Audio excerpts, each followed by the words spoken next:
Hello, everyone, and welcome to this week's conversation for 100 Women to Watch. It is titled Tech Trends and the Feminine Future, Women Leading the Next Wave of Innovation. We are currently at a pivotal moment.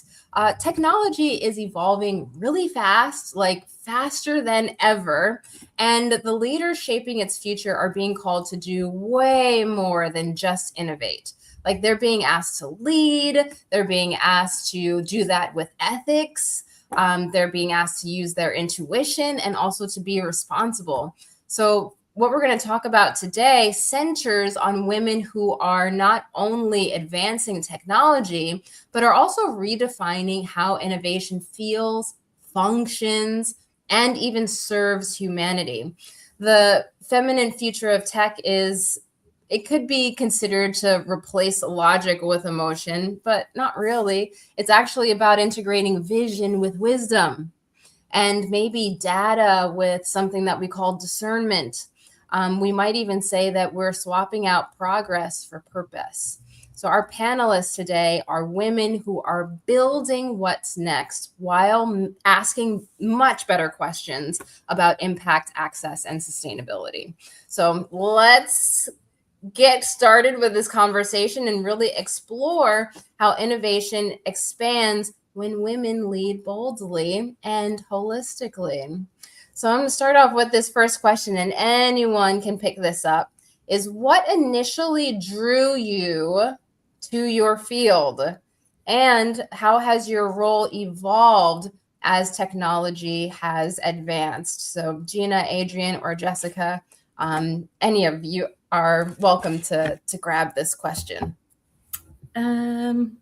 Okay. I've always been a rebel at heart, to be honest. So the reason why I kind of got into this field is because I saw something that could really provide for the future for women. And because I've always been in a corporate environment, which just bored the hell out of me. So I was looking for excitement and innovation. And that was very much because I was the kind of the rebel and black sheep of the family. And that's why I kind of went into it. But the more as I've evolved, I've realized that for being a woman, we need to really sort of have that empathy and listening to what we as a society need from this technology and innovation. So that's the main reason why I kind of went into that field. I was a rebel. I was a rebel and still am. Got it.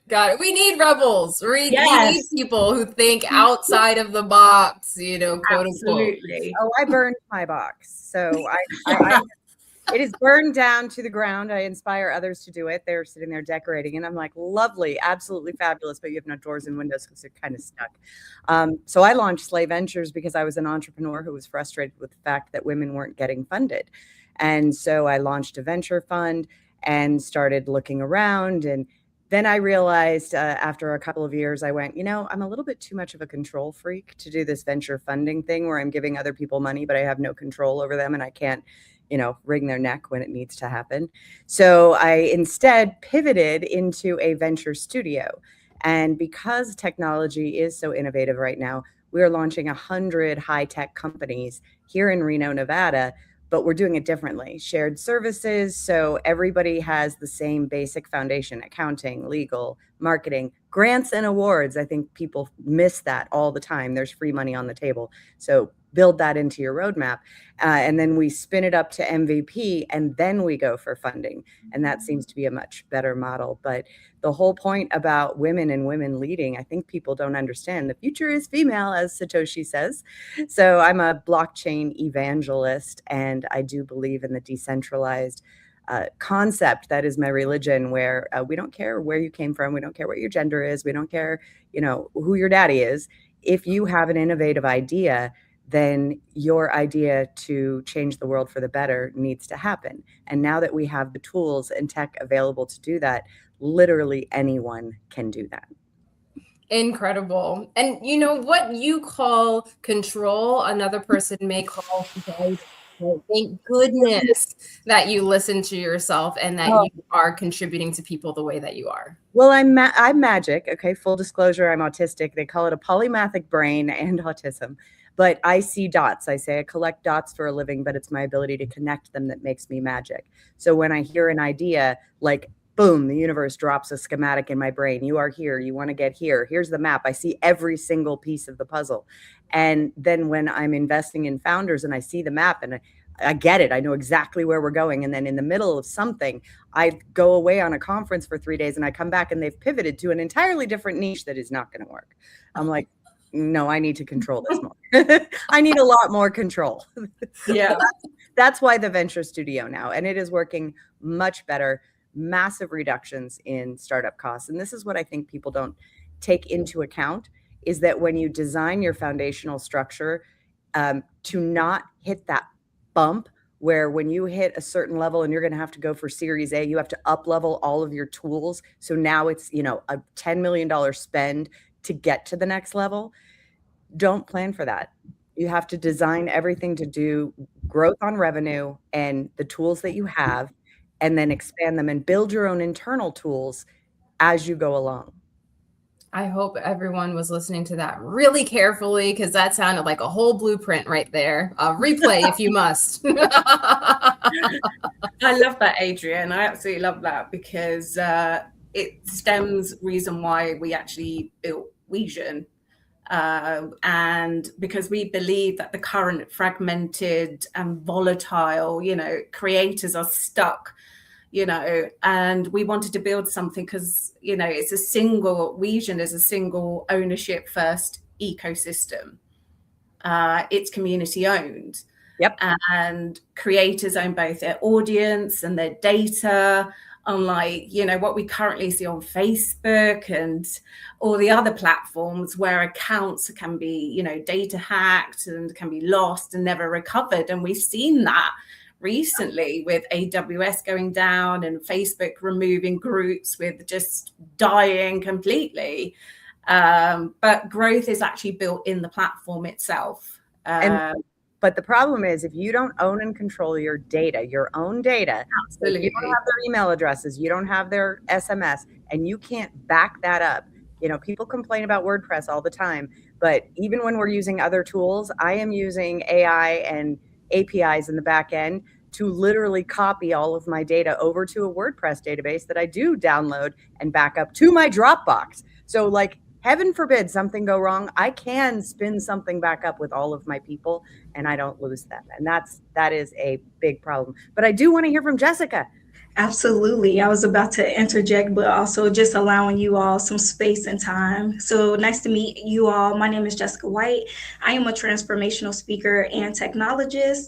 I feel like I'm kind of a rebel like Gina, and I also can relate to Adrian and how you're trying to talk about protecting your data.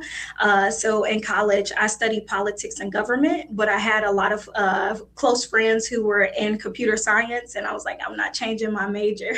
And so at first, yes, I was like, listen, we went too far, so we're going this way. I thought I wanted to be a part of the United Nations. I love to travel. I love to learn and speak different languages and respect people and their cultures and pronounce people by the names in which their mothers gave them, right? But somewhere along the way, I was like, maybe I'm too much of a rebel. I'm too, as people call me, radical. But as Angela Davis said, radical simply means pulling something up by the root. And so I was like, maybe this is not the pathway for me. COVID hit after I graduated. And so I seen this group. My mom was like, have you ever considered STEM? And so I seen a group and I was like, hey, would you guys pay for me to go to Northwestern University for a coding boot camp? And so at first they were like, try the free ones. I tried them. I didn't like it. And so they ended up paying $11,000 for me to go to school during the pandemic, because who's paying all that money in a pandemic, right?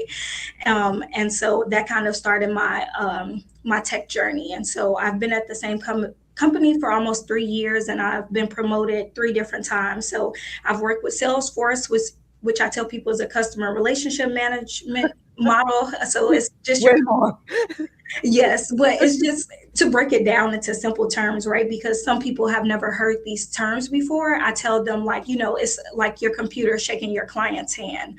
I've done robotic process automation, which is Blue Prism, but I tell people it's like the younger cousin of AI, because AI is always learning and growing based off of your patterns, whereas we still need a human. And now I get to curate tech events for people within the community to help spark and inspire the minds of people in the future. So that's just a little bit about me and what I do.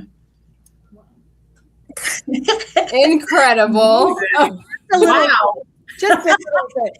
And let me tell you, you hit on something. The whole coding thing, but with the politics. One of our startups is called Citizenly, and it is to empower every single U.S. citizen over the age of 18 who desires to do so, easy access to the ballot box and certainty their ballot was counted and tabulated correctly. That is all. We do not care who you vote for. That is your personal decision. However, we also aggregate all of the 75,000 different pieces of data that live in 75 different places that you never see or know into one cohesive thing with an AI oracle that does give your elected official, you as a constituent, a reputation score based on how much they serve their constituents, not their Instagram followers. So not leaving political science and incorporating technology, I swear that is the future, because informed decisions and informed constituents is literally in all over the world is literally what will save the world. Wow.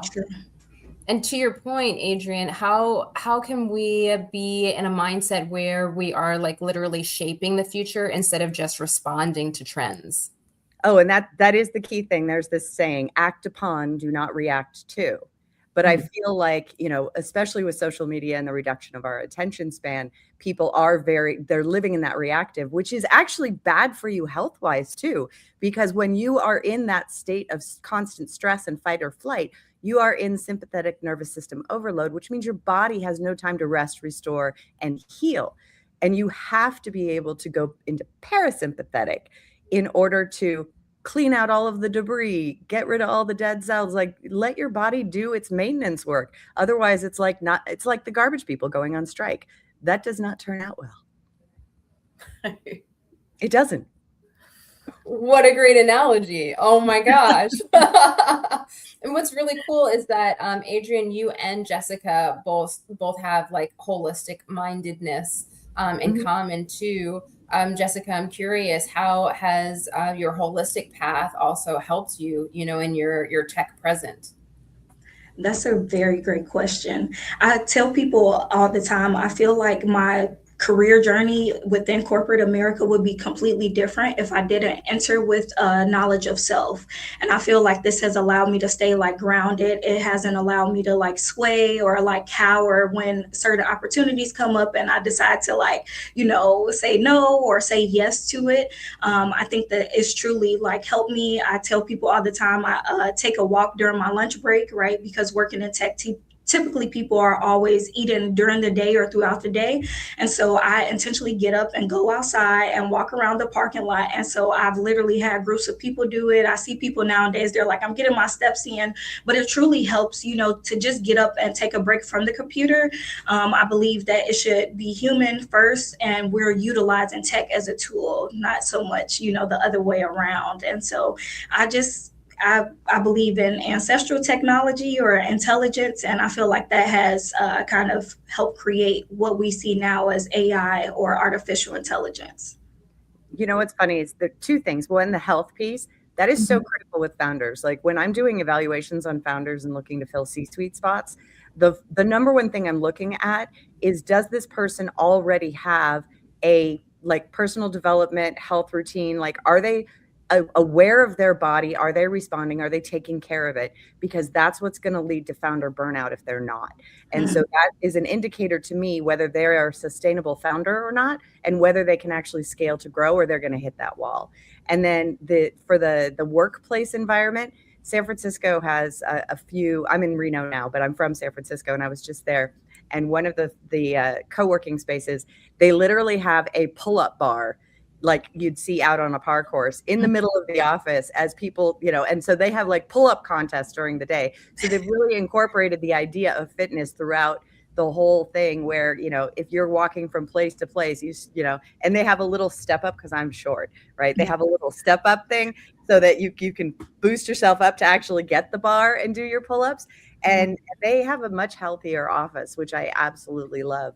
And that incorporation of that health, it does allow you to set your boundaries, which I feel, if you're going to work for a startup team or you're going to work in tech, you really do need to set your boundaries, but be able to do that from the very beginning, because otherwise people feel like that pivot of you all of a sudden having boundaries is argumentative.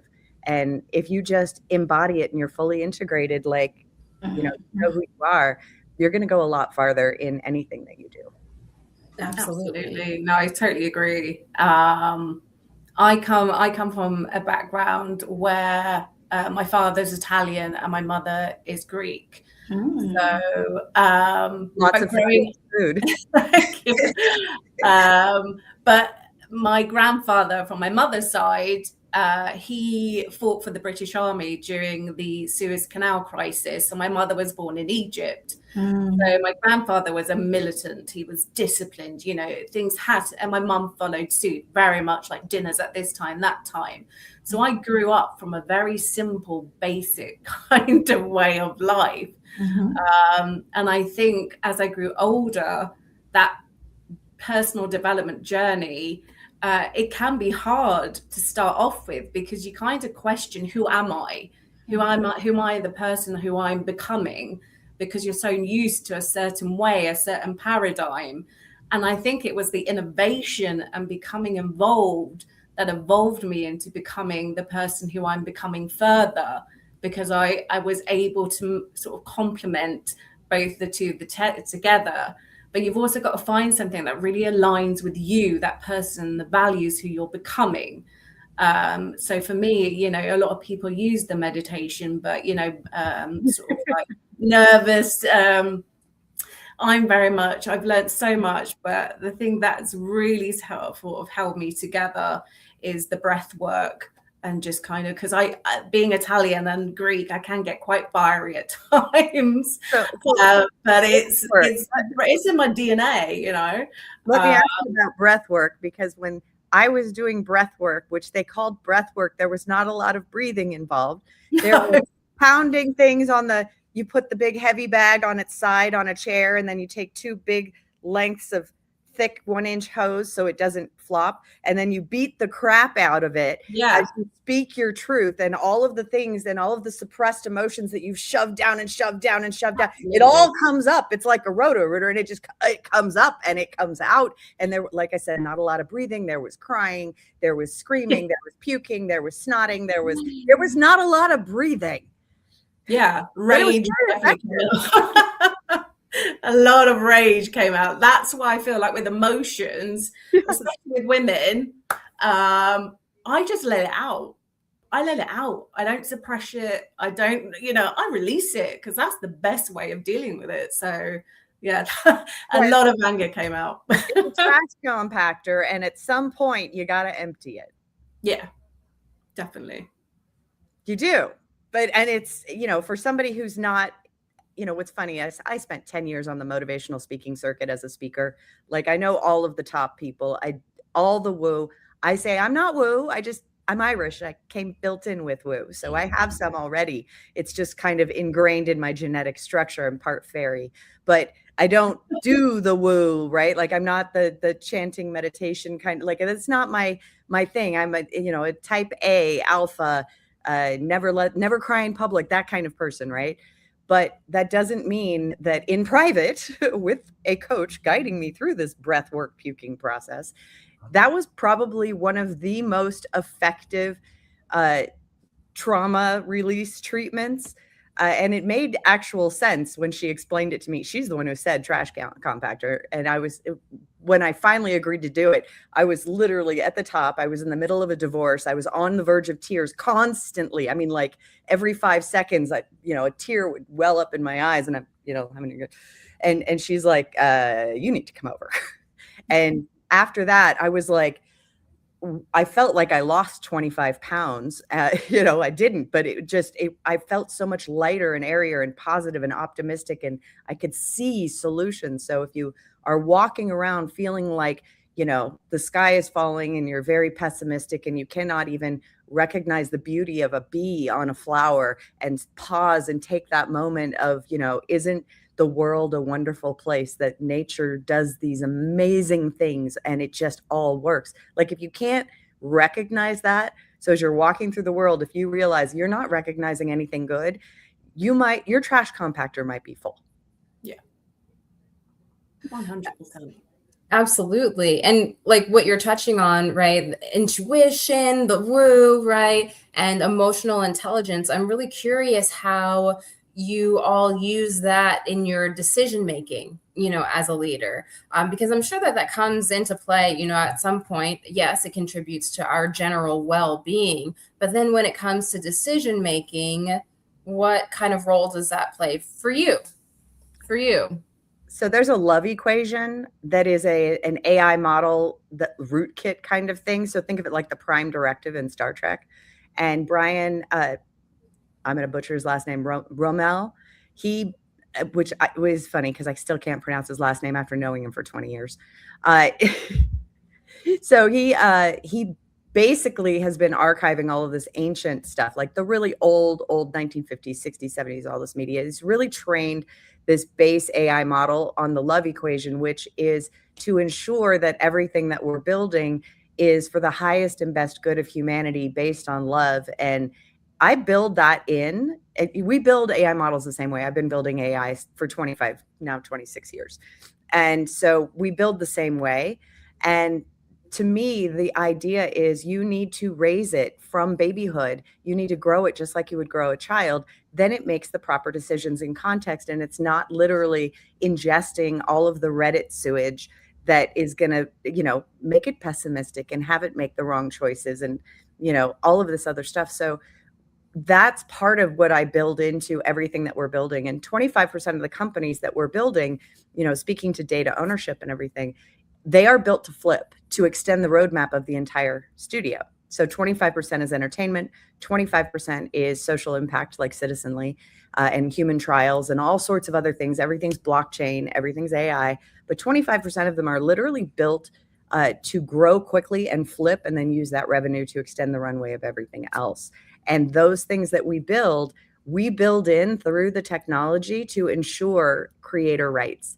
I come from a film background. I went to the Artist Rights Symposium and to the whole awards show. So I understand this idea of creators and artists not having long-term contribution rewards and not getting their royalties. And so we build all of those things in. And if it's user-generated content, then we actually allow for community rewards. And the more that everybody supports the system, the more rewarded they get, and all boats rise. So we do that on purpose. So even after we sell it, they can't cannibalize it. Facebook likes to buy things and then kill them. They can't kill it either. So they can buy it and run it, but they really can't kill it because it's run by the creators. Got it. So you're bringing up some things, right? Rewards. Some things. That's incredible because this is divine timing that we have met here, because what you've described is exactly how we describe Vision. Yep. So you've explained it exactly why we built what we have. Yep. You don't change the current system, you build a new one. And that is what we have done here at Vision by giving the power back to the people. I know a lot of people say that, they say it generically, but here at Vision, we've made a stand and we're building that new system.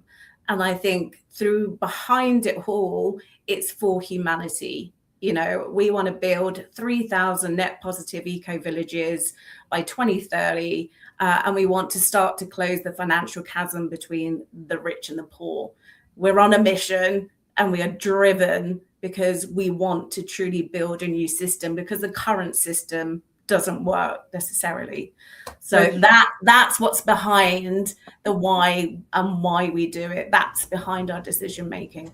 So two things. One, if you have not read Walden 2, I read that in college, and it literally went like this whole idea of an ecosystem where, you know, you earn points for contributing to the community, and everything is, you know, included. It's a great book. It as a social experiment, I think it's fantastic. If you're building these eco villages, there's so much technology out there, and I'm just going to give you one rabbit hole to go down that's going to blow your mind. Look up the World's Fairs, and then go look up the technology that they were demonstrating in the World's Fairs, and the things like the Electrobus, the free electric bus that ran on electricity out of the atmosphere. So free energy will make those ecosystems sustainable. And I'm, you know, fully declared prepper, have been for over 30 years. I am, like, my Instagram feed is backyard chickens and, you know, freeze-dried food, and then restoring freeze-dried food into gourmet Epicurean delights because I'm a foodie. Like, all of those things, making the current system irrelevant is the solution, rather than, and I always tell everybody, think of Tai Chi, right? What does Tai Chi do? It literally uses the power of the opposing force against them in a very gentle way where you are not expending any energy to defend. So rather than resist, which is, you know, I keep trying to explain to people, like, that's not going to work. How about solutions? Yes. I am all about solutions. We are all about the solution. Problem and make it relevant, right? Like when Yelp came out, and all these, you know, small business owners were complaining because they were, you know, they were getting torched on Yelp. And I'm like, well, the solution is to make Yelp irrelevant to your bottom line and push them to page 10. That's how you actually defend against that. You make them irrelevant. And in order to do that, you have to focus on yourself. And that's one of the things that I feel like a lot of founders don't do. Oh, here's the other thing in tech that everybody is focused on. They're always going after the investors. They're always going after this, that, and the other thing. They're not focused on users. VCs, we want 10,000 users in month-over-month recurring revenue before you're even relevant. That's kind of the litmus test for consumer facing. So keep those numbers in mind. And if you're doing that and you design your metrics and you design your roadmap to scale on growth on revenue, then you almost don't need the investors and you make them irrelevant. Then they are literally running at you going, shut up and take my money. And I gotta tell you, that attraction marketing thing, it freaking works. And then they're like, can't I give you money? And I'm like, no, not yet. Maybe in the future, but we're not at the point where we're doing a raise yet. And they're like, but, and I'm like, no, I have a vision for the valuation that I want to get to before we actually start to take money, because I'm not going to liquidate our people. I guess another part to that is moving from hierarchy to and from competition to collaboration and synarchy. And I think that is probably going to be part and parcel of the future. But, you know, people still are in their silos. People are still very much in there like, no, I'm going to do it this way. And then they won't ignore everything else. It's like I grew up in London. It's like being on the London tube. Everyone's blinkered. It's time to change that completely. Mm-hmm. I think what you all are hitting on is kind of similar to what Malcolm X said, where he said the degree of progress can never be separated from a woman. And so just kind of hearing what you all are saying about that collaboration, about making things like open and easy access for us versus making it hard and for us to jump through hoops that these companies have set up, is essentially to kind of like be like the key in the matrix that they talk about, like you are the key, like, and so getting back into that energy of tapping into inner source and the power in which we already have within. And to kind of answer your question, Kai, one of the things that you mentioned about being a woman, right? A lot of things that we have is like the empathy, intuition, and men have it too, right? We all have masculine and feminine energies within us that we have to align within ourselves. But I feel like in my decision making. I haven't changed that, but I have tried to be more strategic. I've added documentation on top of this intuition that I feel. So there was this one situation where I felt like my boss started to treat me differently because I declined the opportunity. And so in my spirit, I was like, something ain't sitting right, but I couldn't like prove it, right? It was just like within myself. And so I just started to document it. And like literally a year later to the date where it happened, like the switch happened, he brought it up and he was like, oh yeah, like, it still doesn't sit right with me that you decided to choose yourself over the company. And I was like, well, it doesn't sit right with me that you thought I would choose the company over myself. So yeah. So that's a leadership thing on his part, because how he should have framed it is why it's a win-win. Yeah. And that's that. So the leadership, when we're talking to tech founders and we're talking to women, one of the best things you can do as a woman, because we do have innate skills that give us these little bonus traits. I always say I have a toolbox, right? We have extra things in our toolbox, but there is a book and it's called Paid to Think.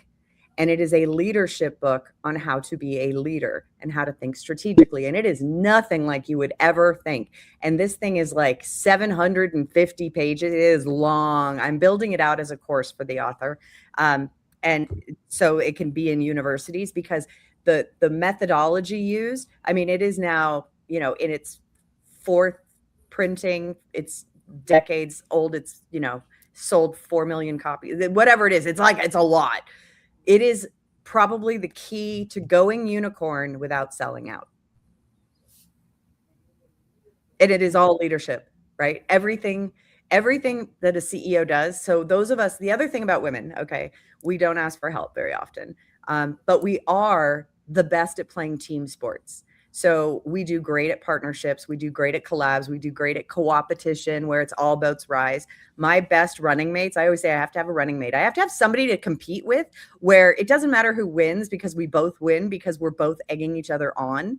And that co-opetition is so healthy. And I don't think people understand, especially when you're an entrepreneur, you're starting up from the kitchen table or the couch, and you need that co-opetition, because in corporate, you can have a workplace bestie, but when you're an entrepreneur, it can feel very isolating. So having that somebody else who's also building, even if they're building something different, and you guys are just egging each other on, it is the fastest way to see progress in your own business. When somebody else's business hits another milestone and you're like, oh, I gotta run a little faster. I gotta do it, or I was in a mastermind 20 years ago, and we were completely diverse people, like completely different industries, different backgrounds, different ages, different income levels, like everything. And it was miraculous, because you never know that missing piece of information, that what you need next, somebody else who you might not think of as being the key to your next problem being solved. So having that diversity of thought and experience is so crucial. You don't want to be in that silo. The silo is where you miss. When I have founders who pitch me and I'm like, oh, well, what about XYZ company? And they're like, who's that? And I'm like, the biggest company in your niche, like the one who already did it, solved it, and has 200,000 users and is making $20 million a year. You didn't know about them because they had their blinders on, right? Yeah. And so you want to make sure that you talk to all different kinds of people. And, here's the other thing with the founders. Here's my one piece of snarky advice. Very snarky. And you're going to laugh. And I'm going to get political, and I don't mean it in a political way. But in 2016, Trump picked Pence as his running mate. And then they released their TP logo. And within 5 minutes, a Reddit troll had made the T going like this to the P. And it was like, holy. And I'm like, I'm sorry. If you do not possess a 14-year-old Reddit troll on your team or accessible, somebody has to have a teenager in their possession. You do not know what they're going to do to you or your logo or what your name means. I literally had a dating app called Lolly and did not realize when I named it, because of the way that I named it and why I named it that. I did not realize what lolly meant in Japanese. So I'm just saying, if you do not possess a Reddit troll You do not know what they're going to do to you. Now, you then know, once you know, you can decide how you're going to respond, if you're going to change it or whatever, but you need that piece of information so you're not blindsided. Yes, there we go. So what you've touched on is how we can, use the unique skills of certain populations like teenagers. Oh, you must be a teenager. Yes, especially a troll, to move forward. So now I'd love to ask, what other conversations do you think that women leaders are uniquely equipped for to lead, especially in tech right now? There's something that Jessica just brought up, which is like, how do you value yourself in a corporate environment? Like, that's something that women need to talk about, right? What else? I think, well, Jessica made a very key point. She chose herself over the company. Number one, I'm assuming that your boss was a man. It sounded like that from the story. And men don't think about what do you really want? And women, because I had a dating app, right? So I made an entire room practically cry when I asked them, what do you really want? I knew it was coming. Personal development, stages. I knew it was coming. What do you really want? They don't ask themselves that and they can't answer it. So as a leader and as a woman, you're definitely more equipped to have that conversation with all of your employees, men and women, and ask them, what do you really want? What are your goals? My mother says I am notorious for taking my assistants and then training them up to their dream job, and then they leave and then I have to get another one. And I'm like, look, I get that that's not good for me. And so a lot of corporate would not do that because it's not good for the company to have to constantly bring somebody in. But I have literally launched people and I'm happy to see their success. I want them to succeed. That's part of my prime directive. And if that means that I only get them for a short amount of time, when they're there and when they're doing all those things and learning everything up, I'm like, SOPs, please document, and then please train your replacement. Like, that's my only ask. But women are better at that. And as leaders, we need to be conscientious of what do our, dare I say, underlings, right? What do our staff need? How can we develop them to be the best human and happiest human that they can be? Like, that's what's important in the long run, because you want that corporate culture to actually be positive and not be seen as, like there's one organization that, used to have a positive reputation and then just laid somebody off after they made them $250 million and worked 90-hour weeks for 4 months literally with no explanation. Like, I don't think that leaves a sour taste in my mouth for that organization. Definitely. I mean, I worked in corporate for 19 years. And yes, we did have a lot of female sort of get to the sort of management and that sort of top level. But I worked in retail. And the last branch that I was in, I was the only female within the all-male management team. And to be honest, I absolutely loved it. And the reason why is because I could flourish as my individual self, as a woman, amongst amongst the masculine energy of their competitive streak. And it was, I loved it because I flourished so well. But it was that human element as well. People who I led loved being, when I was on shift, they loved it because they embraced it. I saw them as individuals rather than a collective. And that for me was, I just shone at it. I loved it. This was like, yes, kind of thing. But what I also did, so I kind of, yes, we looked at their skills and stuff, but what I focused on, and that's what's a big part of what we built with Wesion, is I looked at their purpose. I wanted to discover who they were as individuals and where they wanted to go. I'd even have conversations with them about their personal life. I became like this counselor, but I was determined to make sure that they succeeded, not within this corporate, but out in the real world. And, you know, employee churn is off the scales currently, you know, but purpose for us is that new wealth. And that is what we've built our ecosystem around. So, yeah, that from my corporate world, it taught me so much. And Gina, and sorry, go ahead, Jessica. my apologies. Gina and Adrian, I feel like you guys are kind of touching on the great Tupac. He said, you know, he might not be the person who rules the world or changes the world, but he guarantees that he will spark the mind that does. Yes. And he ended that with, and that's our job. And so even hearing about what you all are saying, like this is our job to, you know, take our hand and lead people up.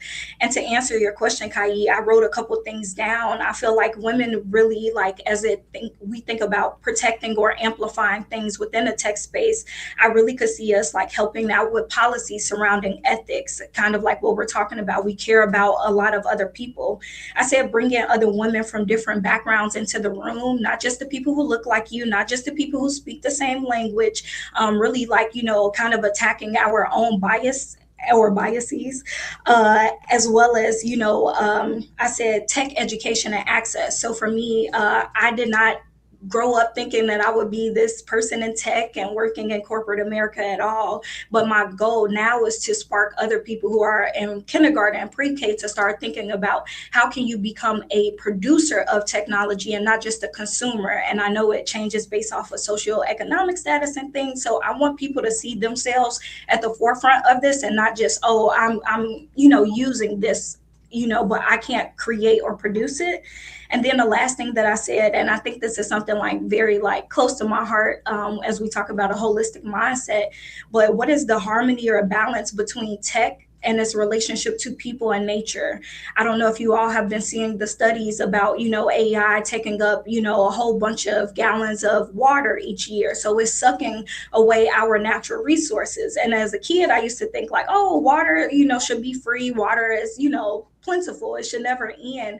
But we're seeing, well, if we're using this for technology, what does this do for us, our future? Like, will we be able to go outside and touch grass? Will we be able to go outside and, you know, enjoy the sun, or will that be artificial as well? Oh, no, I think we will. Now, I don't know if you saw it, but I believe it was MIT. They just beamed energy from space to Earth, captured it, and solar in space is the future. They're already building these things that are like these sails, and they catch the sun and then they're beaming it down. Like, we are almost, our energy piece is almost solved. Like, yes, for a couple of years, it's going to suck, but you know, we do have all of these different free energy sources that we're not tapping, especially like micronuclear and things like that. Back when nuclear was first done, it was a closed system and it was clean and it was pure and it was very inexpensive. But then, of course, you know, the warmongers needed their off-put for weapons, and it's like, so they changed the system, so now it's not clean. We could go back to clean, but the other thing is, if you I go down rabbit holes. Like I said, my Instagram is like so highly targeted. It knows exactly what my little autistic mind is going to want and latch onto. And I don't know if you've seen the side scan sonar radar things under the pyramids, that they had these massive columns like 300 feet down, and they're actually energy generators. Like, they did this chemical process with crystals and this and that, and and like literally free atmospheric, and it's insane. So wow. We are close, because all of those lost secrets are coming back. I believe that we will end up solving our energy issues. And we now also have these amazing compressed AI models that use like 1/1000th of the energy. And I think that we're going to shift from this big data and these data centers. And I know, you know, Mark Zuckerberg built this monster data center in tents because they couldn't actually get the building done fast enough, and they needed to put the data center up. But I honestly feel like the future is self-hosted, individual air-gapped AIs. You know, I just ordered, believe it or not, I'm a zombie apocalypse person. I'm like, I need to know how to drive a stick shift. I can drive a double stick. I can fly. I can't quite land a plane yet, but I'll get there. Like, I can, if a zombie apocalypse hits, I am literally your girl. And nice. So I got the whole solar setup so that I can power up, you know, a laptop device, but then I've also got the a USB drive that runs a self-hosted AI model that has literally everything you would need for a zombie apocalypse, like how to build a house, how to hook up energy, how to take a stream and turn it into, you know, a thing that makes energy, like all the things you would ever need to know, right? How to skin a rabbit, like things I don't know and don't want to learn yet. I'll fish, thank you, but how to gut a fish, like everything you would need to know to survive a zombie apocalypse, I have on a USB stick, like Nice. just in case. And I feel like, you know, and I don't know if you saw the Claude bot scandal that just happened. Like all of a sudden, Claude bot, CLAWD bot, hit the thing running, right? Everybody was out there. Everybody was self-installing. It did have some security issues. It was revealing API keys, but that wasn't the worst part. Claude then killed them, even though everybody was then going to Claude and signing up. And Claude was making massive money and getting tons of people, and everybody's installing it on their self-hosted devices. And it was a great idea, and it's what needs to happen. But they got hit with a cease and desist on the name ClaudeBot. So they changed their name. And in the 10 seconds that they changed the name, a scammer went and got ClaudeBot and then put out the Claude coin and then literally stole $16 million in like 10 minutes and then rushed it. Jesus. So the problem that we have is the speed to market right now with the technology, and we don't have a lot of guardrails, and we don't. And so part of one of the startups that I started 10 years ago for my dating app is called Smart IID, and it's literally you can be an anonymous avatar in certain situations, like you don't want to be the #1 spinal surgeon in New York and be on Adult Friend Finder. You can have an anonymous avatar. However, you human are verifying and certifying and guaranteeing to own your words and actions. So if you do something illegal or whatever, and somebody needs to sue you, you can be doxxed for that purpose. But the idea is, you know, the people who are putting these things out, we have rules and regulations and laws that do not protect us from scammers. And that is actually what we need to do. So, you know, those GitHub repositories and things like that, those need to be certified by a human so that we know this is that human who is guaranteeing that code. We need to get to that level of authentication in order to protect people, because the public just went ape over this, just like they did on OpenAI, where it went from 0 to 1 million people in like 20 minutes. This is the same kind of thing where they want to jump on the bandwagon. And with social media, as you know, as speech reducing as it is, where they're, you know, violating our free speech rights constantly, but they are also not stopping scammers. And so the scammers can go viral very, very quickly. And that ropes in all of the people who are not as technically savvy. And those are who we need to protect while we're building out this new industry. Absolutely. Absolutely. Yeah. And Adrienne, where can people find you if they want to connect with you or continue this conversation? I'm at Adrienne, ADRYENN, on pretty much every platform. I always get DM'd ahead of time and they're like, here, go get your username. So I definitely get it everywhere I can. And slayventures.io is the venture studio, and at Adrienne, really on social. And if you talk to me publicly on X, I always respond. Sweet. Sweet. I'm easy. Anybody who says they can't get a hold of me, I'm like, did you spell my name right? Because even if you spell it wrong, I am the first 400 responses on Google. And my phone number is there. Like, I'm not hiding. That's so cool. I'm just going to go in order here as we wrap up. Gina, just like Adrienne spoke to this question, if you could speak to it as well, which is like, what is, if you could influence just one shift in the world, you know, about how it is that we approach tech and innovation, what would it be? And also, where can people find you? Oh, yeah. So I love what Adrienne was saying. It's just spot on. But for me, we need to go back before the industrial revolution, which is back to community ownership. That is what I would love. That's what we've built in Wesion, and we've got that within the power of the blockchain. So that is what we've built, and that for me is what I want to see for the future.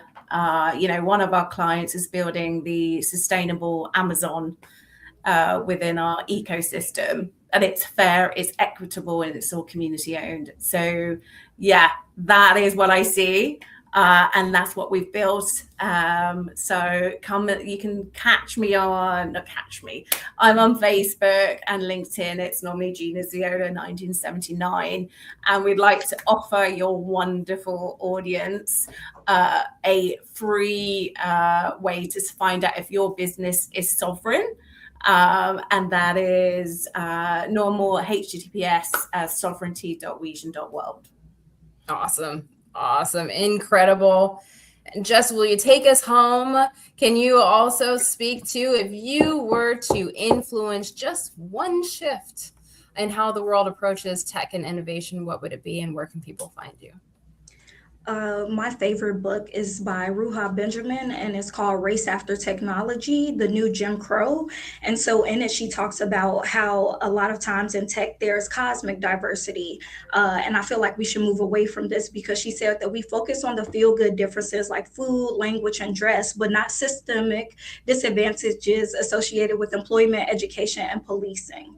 And so for me, I feel like as we talk about tech and AI and different things like that, I want us to make sure that we don't leave people behind.